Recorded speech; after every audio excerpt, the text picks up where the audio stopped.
श्रीवरविन्द्यशिरोधिनि वासिनि विष्णुविलासिनि विष्णुनुते भगवति देशिति कण्ठकुटुम्बिनि भूरि कुटुम्बिनि भूरि कृते जय जय हे महिषासुरमर्दिनि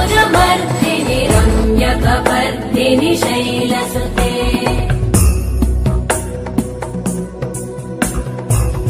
सुरवरवर्षिणि दुर्धरधर्षिणि दुर्मुखमर्षिणि हर्षरते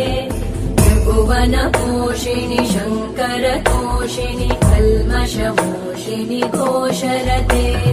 तनुजनिरोषिणि दितिसुतरोषिणि दुर्मदशोषिणि सिन्धुसुते